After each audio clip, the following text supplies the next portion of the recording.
यो बेलामा भारतले फटाहा कुरा गरेर झुटा कुरा गरेर शक्ति प्रदर्शन गरेर धम्की दिएर नेपालीलाई तर्साएर तपाईँको चाहिँ हाम्रो भूमि कब्जा गर्ने चाहिँ सोचेको छ भने त्यसको महाभूल हुनेछ।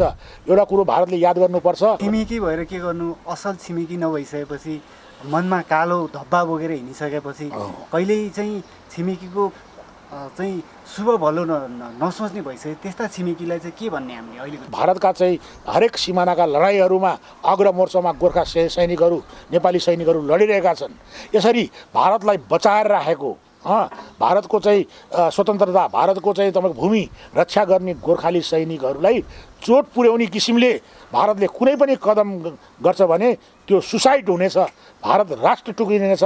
भारतको खाने चाइनाको गीत गाउने भन्ने जस्तो एबिपी चाहिँ न्युजले त्यसरी चाहिँ बिलेमै गर्यो होइन। जबकि म के भन्छु भने मनिषा कोइराला भनेको एउटा कलाकार होइन, उनले आफ्नो कलाकारिता माध्यमबाट बलिउड फिल्म उद्योग, भारतीय फिल्म उद्योगलाई उनले योगदान दिएकी छन्। संसारैभरि श्रम बेच्न पाइन्छ, बुझ्नुभयो? तर उनले श्रम बेचेको कारणले भारतले उनको श्रम, भारतीय फिल्म उद्योगले उनको श्रम किनेको नाताले उनले चाहिँ मनिषा कोइरालाको राष्ट्रियता किन्ने प्रयास नगरोस्। दर्शकबिन, यहाँहरू सम्पूर्णलाई स्वागत गर्न चाहन्छु। आज हामीसँग हुनुहुन्छ राष्ट्रवादी नेता शेखरजङ रायमाझी हुनुहुन्छ। पछिल्लो अवस्थामा हाम्रो देशलाई चाहिँ भारतले सीमामा मात्र मिचेन कि भारतीय सिनेमामा पनि एक खालको सिनेमाभित्रै चाहिँ एक खालको विभिन्न खालका अपशब्दहरू चाहिँ नेपाली चेलीहरूलाई गरिरहँदा हाम्रै नेपाली चेली मनिषा कोइरालाले चाहिँ त्यो बारेमा आवाज उठाउँदा उहाँमाथि चाहिँ भारतीय मिडियाहरू खनिएका छन्। यस विषयमा चाहिँ रहेर हामी विशेष कुराकानी गर्छौँ र हाम्रो साथमा हुनुहुन्छ शेखरजङ रायमाझी हुनुहुन्छ। हामी उहाँलाई चाहिँ हार्दिक स्वागत गर्न चाहन्छु। सर, यहाँलाई हार्दिक स्वागत छ। हवस्, धन्यवाद। अब पछिल्लो अवस्थामा हाम्रा भूमि मात्र मिचेन कि भारतले अब त यो सिनेमा क्षेत्रमा पनि उहाँहरूले चाहिँ एकलौटी रूपमा चाहिँ एक खालको नेपाली चेलीहरूलाई चाहिँ विभिन्न अपशब्द, विभिन्न खालका रखेल जस्तो शब्दहरू प्रयोग गरिरहेका छन्। यो भएको हिसाबले एउटा राष्ट्रवादी नेताको हिसाबले चाहिँ उहाँहरूको लागि चाहिँ के भन्न चाहनुहुन्छ?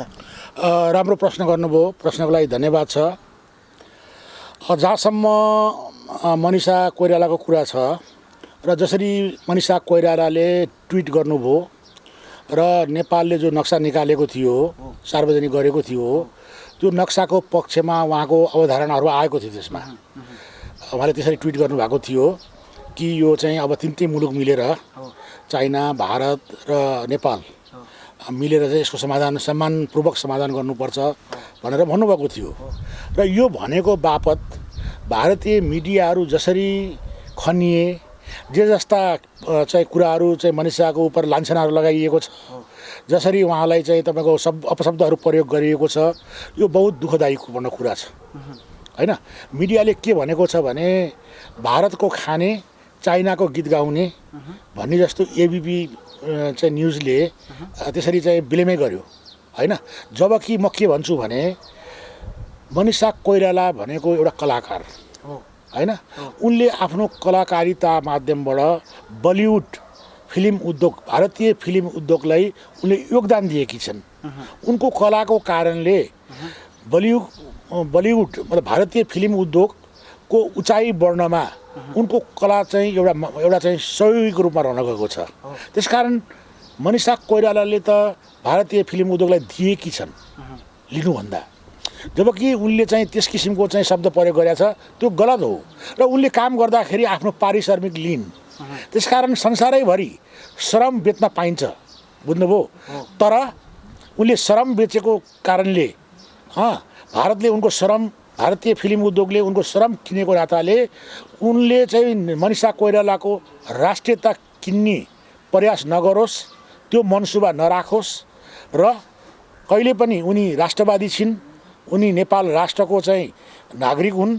त्यसकारण उनले कहिले पनि स्वाभिमान गिराउनेवाला छैनन् र आफ्नो स्वाभिमानमा उनको अडान छ र उनले नेपालको राष्ट्रियता बेच्नेवाला छैनन् है। त्यस किसिमको दुर्प्रयास नगरोस्। र अर्को कुरा के देखिन्छ भने भारतमा डेमोक्रेसीमाथि शङ्का गर्नुपर्ने कुरा छ। हेर्नुहोस्, यो चाहिँ तपाईँको चाहिँ एउटा राम्रो चाहिँ फ्री डेमोक्रेसी नभएर त्यहाँ गाइडिङ डेमोक्रेसी रूपमा देखिएको नियन्त्रित प्रजातन्त्र, बुझ्नुभयो। त्यहाँका मिडियाहरूलाई भाडाका टट्टु जस्ता त्यहाँको सरकारले त्यहाँको मिडियाहरूलाई किनेको देखिन्छ, किनेर प्रयोग गरेको देखिन्छ, बुझ्नुभयो। जुन चाहिँ एउटा चाहिँ प्रजातान्त्रिक दुनियाँमा एउटा लज्जाजनक कुरा हो त्यो, है। त्यो र अर्को कुरो के छ भन्नु होला भने भारतीय मिडियाहरूले जे कुरा गरेका छन्, भारतीय प्रधान सेनापतिले पनि यो चाहिँ तपाईँको अर्कैको उक्साहटमा चाहिँ नेपालले यो काम गरेको छ भनिएको छ। त्यो चाहिँ प्रधान सेनापतिलाई सुहाउने कुरा पनि होइन। नेपाल आफ्नो सिमाना सुरक्षा गर्नलाई सक्षम छ र नेपालीहरू आफ्ना सिमानाप्रति चाहिँ तपाईँको उनीहरू रक्षा गर्छन् र हाम्रो चाहिँ मौलिकता, हाम्रो राष्ट्रियताप्रति हामी संवेदन छौँ र आफ्नो स्वाभिमानमा हामी गौरव गर्दछौँ। मनिषा दिदीले नि भन्नुभएको छ चाहिँ श्रम बेच्न सकिन्छ तर आफ्नो चाहिँ एउटा इज्जत चाहिँ बेच्न सकिन्न भन्ने एकदम राम्रो। र पछिल्लो अवस्थामा भारतीय मिडियाहरू चाहिँ यसरी उहाँमाथि चाहिँ किन खनिरहेका छन्, के भन्नुहुन्छ? यसको पछाडिको कारण के देख्छु भने उहाँको पिताजी प्रकाश कोइराला जो बिपी कोइरालाको ज्येष्ठ सुपुत्र हुनुहुन्छ, उहाँ नेपाली काङ्ग्रेसमा 63 सालभन्दा अगाडि केन्द्रीय सदस्य हुनुहुन्थ्यो र उहाँ चाहिँ त्यतिखेर उहाँको काका प्रधानमन्त्री तपाईँको गिरिजाप्रसाद कोइराला काङ्ग्रेस पार्टीको सभापति पनि हुनुहुन्थ्यो, बुझ्नुभयो। जब तपाईँको चाहिँ त्यतिखेर जुन माओवादी इन्सर्जेन्सीमा तपाईँको चाहिँ भारतले माओवादीलाई केही एजेन्डा भिडाइदिएको थियो, त्यो एजेन्डा लिएर दिल्लीमा बसेर माओवादीका नेताहरू नेपालमा सुरुङ युद्ध भनेर भन्थे र भारतीय सरकारको दाना पानीमा भारतीय सरकारको हतियार उसको खर्चमा यहाँ नेपालीहरूको रगतमाथि होली खेलिएको थियो। त्यो कुरो प्रकाश कोइरालालाई सही भएको थिएन। पछि तपाईँको चाहिँ त्यसलाई चाहिँ तपाईँको चाहिँ शान्ति प्रक्रियामा ल्याउने नाममा गिरिजाप्रसाद कोइरालाले तपाईँको गणतन्त्रको एजेन्डा, तपाईँको संहिताको एजेन्डा र धर्मनिरपेक्षताको एजेन्डामा काङ्ग्रेस पार्टी गएपछि उहाँले काङ्ग्रेस पार्टीको सेन्ट्रल कमिटीमा प्रतिवाद गर्नुभयो, यो बिपीको एजेन्डा होइन, यो चाहिँ दलालहरू चाहिँ नेताहरूले भारतको एजेन्डा बोकेको हो, यसले राष्ट्रको हित गर्दैन, यो नेपाल र नेपालीको हितमा छैन, यो तपाईँको चाहिँ मतियारहरूले चाहिँ दलालहरूले यो चाहिँ अर्काको एजेन्डा बोकेको हो, नेपाललाई अशान्ति बनाउने, नेपाललाई दरिद्र बनाउने, नेपाललाई राष्ट्रको चाहिँ अस्तित्व सङ्कटमा पार्ने एजेन्डा हो, यो चाहिँ एजेन्डा हुँदैन भनेर उहाँले काङ्ग्रेस पार्टीको केन्द्रीय समितिमा प्रतिवाद गरेपछि गिरिजाप्रसाद कोइरालाले उहाँलाई निलम्बित गरे 6 महिनाको लागि भनेर र आजसम्म त्यो निलम्बित भएको छैन, निलम्बितमै हुनुहुन्छ। त्यसो भए बिपीको छोरालाई चाहिँ गिरिजाप्रसादले चाहिँ चलखेल गरेर चाहिँ बाहिर चाहिँ पठाइएको हो आजको दिनमा हो। चाहिँ गिरिजाप्रसाद कोइरालाले प्रकाश कोइरालालाई, जबकि नेपाली काङ्ग्रेस पार्टी भनेको फाउन्डर चाहिँ बिपी कोइराला थियो, बिपी कोइरालाको राष्ट्रवादी छोरा बिपी कोइरालाकै लाइनमा हुनुहुन्थ्यो। बिपी कोइरालाले प्रजातन्त्रभन्दा माथि राष्ट्रियता हुन्छ, देश रहेन प्रजातन्त्र हो, त्यस कारण राजाको गर्दनभन्दा मेरो गर्दन माथि छ भनेर उहाँले बोल्नुभएकै थियो। 33 सालपछि राष्ट्रिय मेलमिलापको रूपमा उहाँ नेपाल आउनुभएको थियो र नेपाल जबसम्म नेपालमा राजा रहन्छ तबसम्म मात्रै नेपाल राष्ट्र रहन्छ। राजालाई विस्थापित गरेपछि नेपाल बिस्तारै नेपाल तपाईँको विभाजनमा जान्छ, नेपाल विखण्डनमा जान्छ, राष्ट्रियता सङ्कटमा पर्छ, नेपाल चाहिँ तपाईँको चाहिँ बर्बाद हुन्छ भनेर बिपीले बार भन्नुहुन्थ्यो। त्यसकारण तपाईँले कहिले पनि चाहिँ बिपी कोइरालाले आफ्नो जीवनमा कम्युनिस्ट पार्टीसँग एलाइनमेन्ट गर्नु भएन, किनभने कम्युनिस्ट पार्टीहरू कलकत्तामा चाहिँ भारतद्वारा चाहिँ तपाईँको स्थापित गरिएको पार्टी थियो, त्यो दलालको रूपमा थियो। विश्वमै के छ भने क्रिस्चियनहरूले तपाईँको चाहिँ कम्युनिस्ट पार्टीहरूलाई तपाईँको चाहिँ प्रजातन्त्रको विरुद्धमा र तपाईँको चाहिँ विभिन्न हिन्दू धर्म अरू अन्य धर्महरू छ नि त्यसको विरुद्धमा तपाईँको चाहिँ त्यसलाई प्रयोग गरेको थियो र त्यो नेपालमा पनि ती कम्युनिस्टहरू प्रयोग हुन पुगे, बुझ्नुभयो। र त्यसै कारण बिपीले कहिले पनि विश्वास गर्नुहुन्थेन। तर गिरिजाप्रसादले सत्ता स्वार्थमा राष्ट्रपतिको लालीपाप दिइसकेपछि, बुझ्नुभयो, राष्ट्रपति हुने लोभमा उहाँले चाहिँ निजी स्वार्थको लागि चाहिँ राष्ट्रिय स्वार्थलाई तिलाञ्जली दिएको हुनाले हामीले गिरिजाप्रसाद कोइरालालाई नेपालको 1 नम्बरको राष्ट्रघाती भनेर हामीले चाहिँ डिक्लेयर गरेका छौँ बुझ्नुभयो। तिनै गिरिजा प्रसादले प्रकाश कोइरालालाई काङ्ग्रेस पार्टीबाट निकाले र काङ्ग्रेस पार्टीबाट निकालिसकेपछि प्रकाश कोइरालाले हेरे देशमा अब राष्ट्रियता सङ्कटमा भयो, अब मुलुकको अस्तित्व सङ्कटमा पर्यो, अब राष्ट्र रक्षा गर्नुपर्छ, देश बचाउनुपर्छ होइन। त्यस कारण त्यसको लागि चाहिँ नेपालबाट चाहिँ तपाईँको चाहिँ राष्ट्र संस्थालाई पुनर्स्थापित गर्नुपर्छ भनेर उहाँ लाग्नुभयो बुझ्नुभयो। त्यो उहाँको चाहिँ त्यो विचारसँग चाहिँ उहाँको पुत्री तपाईँको चाहिँ बिपी कोइरालाको नातिनी तपाईँको चाहिँ मनिषा कोइराला पनि उहाँको बुवासँग प्रभावित हुनुहुन्थ्यो। मनिषा कोइरालाका विभिन्न चाहिँ तपाईँको अन्तर्वार्ताहरूमा म बुवाद्वारा, मेरो बुवा प्रकाश कोइरालाद्वारा म प्रभावित छु, उहाँको राष्ट्रवादी अडानमा मेरो साथ छ होइन, त्यो उहाँको अडान चाहिँ देश हितमा छ भनेर बारम्बार उहाँले चाहिँ प्रकट गर्नुहुन्थ्यो। र यसपालि पनि भारतले जुन किसिमको थिचोमिचो हेपाह प्रवृत्ति गरेर जब 12 बुँदे सहमति दिल्लीमा भयो, दिल्लीमा सहमति गरिसकेपछि नेपालको चाहिँ जुन पावर सेन्टर हो त्यो दिल्ली सर्यो। दिल्ली सेन्टर भइसकेपछि यी नेताहरूलाई चाहिँ सत्तामा स्थापित गरिदियो भारतले बुझ्नुभयो। यो गणतन्त्र तपाईँको यो लोकतन्त्र भने त देखावटी थियो, भारतको आफ्नो निजी स्वार्थ थियो, आफ्नो स्वार्थ थियो, उसको राष्ट्रिय स्वार्थ थियो। र त्यो स्वार्थलाई लागू गर्नको लागि यतापट्टि यसले चाहिँ तपाईँको बाटो बनायो, आफ्नो नक्सामा पार्यो। यी नेताहरू त तपाईँको चाहिँ त्यो नक्सा पनि निकाल्न डराइरहेका थिए। गिरिजाले पनि भारतलाई चाहिँ यहाँनिर छिर्नलाई चाहिँ धेरै सहयोग गर्यो। गिरिजै हो यो राष्ट्रको सबभन्दा ठुलो जनघाती राष्ट्रघाती व्यक्ति चाहिँ गिरिजा छ भन्ने कुरा त आज प्रमाणितै भयो बुझ्नुभयो। जसको कारणले आज मुलुक दुर्दशामा छ, आज मुलुक इतिहासमै नेपालको राष्ट्रियता सङ्कटमा परेको छ। नेपालीहरू कमजोर भएको छन्, नेपाली राजतन्त्र नेपाली राजा कमजोर भयो भने नेपाल राष्ट्र कमजोर हुन्छ भनेर बिपीले भन्नुहुन्थ्यो। त्यसकारण हामीले राजासँग प्रजातन्त्रको लडाइँ लड्छौँ, अधिकारका लडाइँ लड्छौँ, त्यो हाम्रो घरेलु मामला हो। तर जब राष्ट्रियताको सवाल आउँछ त्यहाँनिर चाहिँ राजा फर्स्ट हुन्छ बुझ्नुभयो। राष्ट्र फर्स्ट हुन्छ र राष्ट्र जोगाउन राजा महत्त्वपूर्ण हुन्छ। मनिषा कोइराला उभिएकी छिन्, त्यहाँ सारा नेपाली उभिन्छ र यसको लागि म मनिषा कोइरालालाई उहाँलाई साधुवाद भन्छु र उहाँको त्यो तपाईँको चाहिँ अडानको लागि आम सबै हामी नेपालीहरू उहाँको त्यो अडानमा हामी साथ दिन्छौँ। त्यसो भने चाहिँ भारतीय विस्तारवाद र नि भारतीय थिचोमिचोको चाहिँ हिजोदेखि चाहिँ विरोधी थिए मनिषा कोइराला अनि प्रकाश कोइराला उहाँको बुवा चाहिँ विरोधी थिए, तपाईँ साथी नै हुनुहुन्छ नि। हामी भारतका विरोधी होइनौँ, न हिजो थियौँ न आज हौँ न भोलि हुन्छौँ।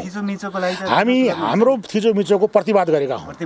जब भारतले अङ्ग्रेजकै पालादेखि पृथ्वीनारायण शाहकै पालादेखि इस्ट इन्डिया कम्पनीसँग हाम्रो टक्कर परेको थियो, बहादुर शाहको पालामा हामी लडेका थियौँ, पछि भीमसेन थापाको पालामा हामी लड्यौँ, 1816 हामीले धेरै भूभागहरू गुमायौँ बुझ्नुभयो। र आजको दिनमा चाहिँ आएर 1816 को सन्धिलाई हामी सबै भारतले पनि नेपालले पनि मान्ने भनेको हो, हामी त्यसमा अडान छौँ। यदि 1816 को सन्धि मानिँदैन, भारतले जबरजस्ती गर्छ, हेपाह गर्छ भने हामी ग्रेटेड नेपालको चाहिँ प्रस्ताव पनि लिएर आउन सक्छौँ। यो भारतको हातमा छ।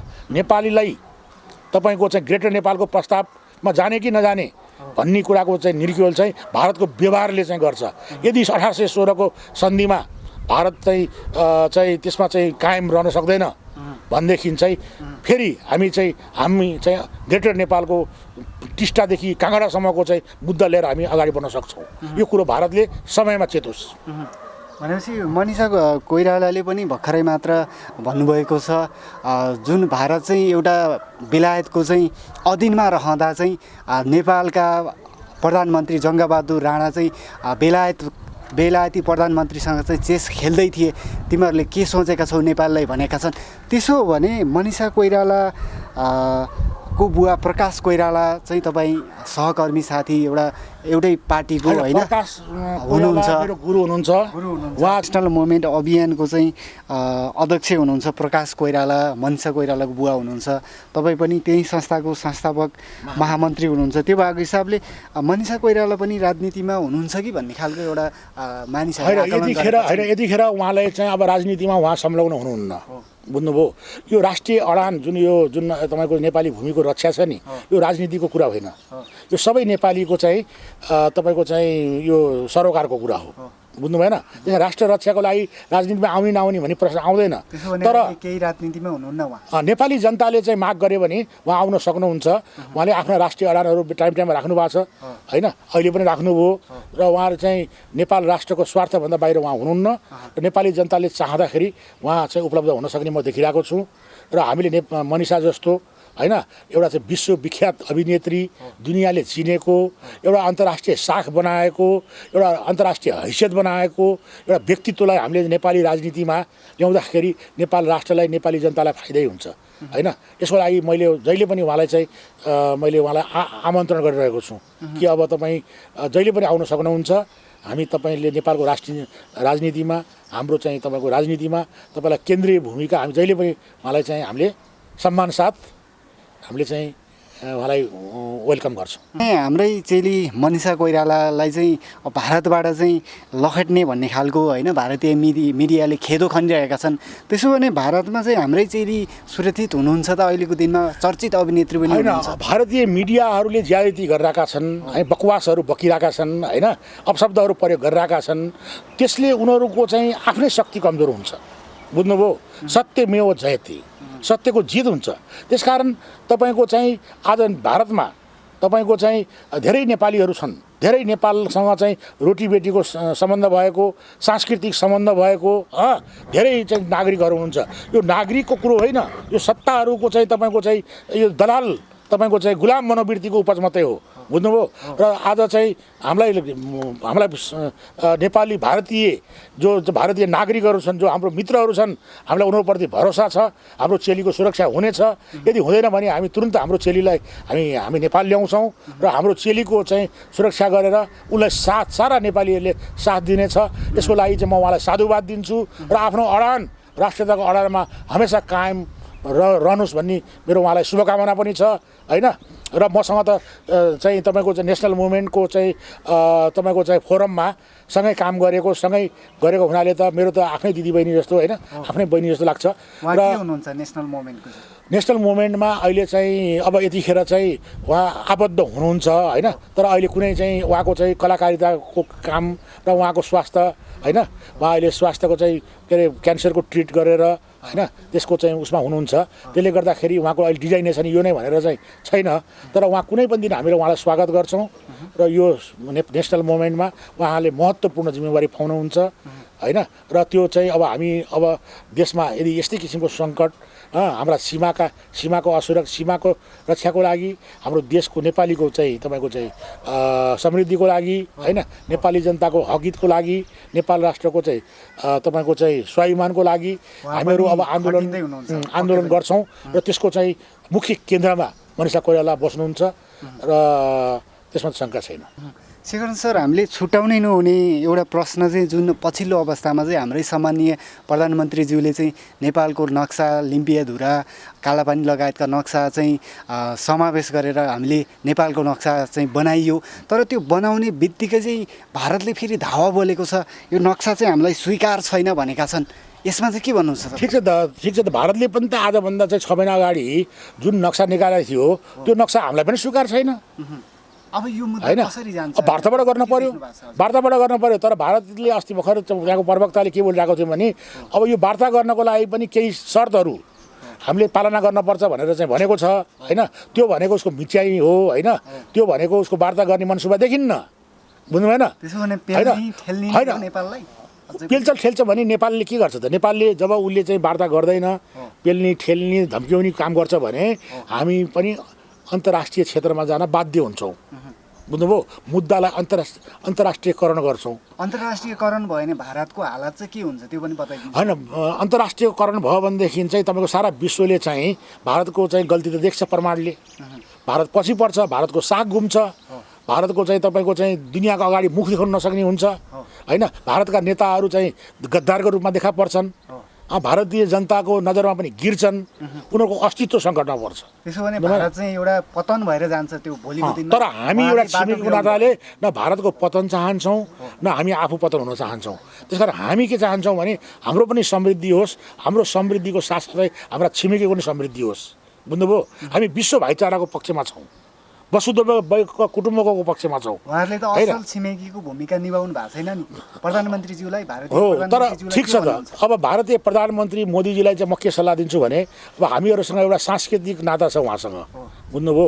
हाम्रो वैदिक सनातनीको पक्षमा उहाँ हुनुहुन्छ र त्यसले गर्दाखेरि के छ भने नेपाल भनेको हिन्दू राष्ट्रको तपाईँको उत्पत्ति भएको देश हो। बुझ्नुभयो? विश्व वैदिक सनातन धर्म सनातनीहरूको केन्द्रबिन्दु हो। त्यसकारण यो ऋषिमुनिको चाहिँ यो तपोभूमि हो, यो ऋषिभूमि हो, यो वेदभूमि हो। त्यसकारण यस्तो किसिमको राष्ट्रलाई बुझ्नुभयो आफ्नो उत्पत्तिको मूल चाहिँ उत्पत्तिलाई चाहिँ चिडाउनु हुँदैन, कमजोर पार्न हुँदैन भन्ने कुरो भारतको प्रधानमन्त्रीले बुझ्नुपर्छ। र भारतको प्रधानमन्त्रीले तुरुन्त आफ्नो गल्तीहरू सच्याएर वार्ताका टेबलमा आफ्ना आफ्ना प्रमाण तथ्य सत्यहरू राखेर खुला दिलले वार्ता गर्नुपर्छ। त्यसो भने वार्तामा आएन भने चाहिँ नेपालले चाहिँ कस्तो कदम चाल्नु पर्ला, नेपाली जनताले कस्तो कदम चाल्ने? वार्तामा आएन भने प्रधानमन्त्री ओलीले राजा ज्ञानेन्द्रलाई तुरुन्त आह्वान गर्नुपर्छ, राष्ट्रिय एकता प्रदर्शन गर्नुपर्छ। राष्ट्रिय एकता एक हुनु बित्तिकै नेपालीहरू बलियो हुन्छन्, नेपाली बलियो हुनु बित्तिकै भारत बाध्य हुन्छ, भारत बाध्य पार्न सकिन्छ। नेपाली सेनालाई पनि बलियो पार्नुपर्छ भनेर भन्नुभएको थियो हजुरले। हो, नेपाली सेना सुन्नुहोस्, नेपाली सेना चाहिँ नेपालको निर्माता पृथ्वीनारायण शाहले खडा गरेको सेना हो। यो नेपाल राष्ट्र निर्माणमा बडा महाराजा पृथ्वीनारायण शाहको नेतृत्व थियो। नेपाली सेनामा हाम्रा पिता पुर्खाहरू थिए र यसैले हामीले देश निर्माण गरेको थियो। अब देशको पनि फेरि रक्षा गर्नको लागि, देशको समृद्धिको लागि, देशको विकासको लागि फेरि त्यही फर्मुला राजाको नेतृत्व र जनताहरूको सहयोग। हाम्रो पिता पुर्खाले जसरी पृथ्वीनारायण शाहलाई साथ दिएका थिए त्यसरी नेपाली सेना, नेपाली नागरिकहरूले राजा ज्ञानेन्द्रलाई साथ दियो भने नेपालको समृद्धि निश्चिन्त छ। यो नै नेपालको फर्मुला हो। नेपालको समृद्धिको फर्मुला यो बाहेक अर्को फर्मुला छैन। यदि यो फर्मुलामा नजाने हो भने नेपाल राष्ट्र कमजोर हुन्छ भन्ने कुरा त तपाईँ हाम्रो अगाडि छर्लङ्ग देखियो नि।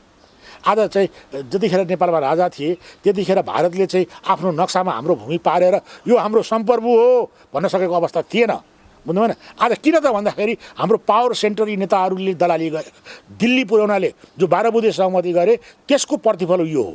त्यसकारण सत्तासँग यिनीहरूले चाहिँ सिमाना साटे भनेर हाम्रो आरोप छ। यदि यो आरोपबाट उनीहरू मुक्ति चाहन्छन्, नेपाली जनताको नजरबाट उनीहरू चाहिँ माफी चाहन्छन्, उनीहरूको नजरमा चाहिँ गिर्न चाहँदैनन् भने अब सत्ताले प्रधानमन्त्री चाहिँ ओलीजीले, शेरबहादुर देउवाहरूले राजालाई तुरुन्त स्थापित गर्नुपर्छ। तुरुन्त वार्ता एउटा गोलमेज सम्मेलन बोलाएर तपाईँको चाहिँ मोहन विक्रमजीहरू हुनुहुन्छ, वैद्यजीहरू हुनुहुन्छ, विप्लवजीहरू हुनुहुन्छ, राष्ट्रवादी 1060 एउटा राष्ट्रवादी सङ्गठन खडा भइसकेको छ। र दिन प्रतिदिन राजा ज्ञानेन्द्रको लोकप्रियता बढिरहेको छ, यी नेताको लोकप्रियता घटिरहेको छ। आज राजतन्त्रको चाहिँ तपाईँको पक्षमा जनताहरू चाहिँ आइरहेका छन् र नेपाली नागरिकले आज राजा ज्ञानेन्द्रलाई चाहिँ सर्वाधिक बढी खोजिरहेको अवस्थामा यदि चाहिँ यो कुरो चाहिँ प्रधानमन्त्रीले चाहिँ यो जनभावना र जनचाहनालाई बुझेर राजा ज्ञानेन्द्रलाई स्थापित गर्ने, राजा ज्ञानेन्द्रसँग चाहिँ वार्तालाप गर्ने होइन, र वास्तविक नेपालको वास्तविक पहिचान समस्या होइन ल पहिचान गरेर नेपालको संस्कृति, सम्पदा, सभ्यता, मूल्य मान्यता, हाम्रो प्रकृतिको मैत्री चाहिँ हामीले नीतिहरू होइन ल्याएर तपाईँको शिक्षा, स्वास्थ्य, रोजगारीमा काम नगर्ने हो भने नेपाल राष्ट्रको भलो हुँदैन। र यो कुरो प्रधानमन्त्रीलाई मेरो सुझाव छ, तपाईँहरूले पनि सुनाइदिनु होला। र नेपाल आज नेपाल दुनियाँ अगाडि बढेको छ, हामी कमजोर भएको छौँ। आज हामीले नगरे कसले गर्ने, आज नगरे कहिले गर्ने भन्ने खडा प्रश्न चिन्ह खडा भइसकेको छ। यो नेपाली जनताको यो प्रश्नको जवाब प्रधानमन्त्री सत्ताधारीहरूले दिन सक्नु पर्दछ। त्यसकारण मेरो उहाँलाई सुझाव छ। हस्, धेरै धेरै धन्यवाद यो महत्त्वपूर्ण समय र संवादका लागि। यहाँले पनि मेरो चाहिँ कुराहरू राख्ने, जनसमक्ष राख्ने मौका दिनुभयो, यसको लागि यहाँहरूलाई पनि मेरो तर्फबाट मनैदेखि धेरै धेरै धन्यवाद।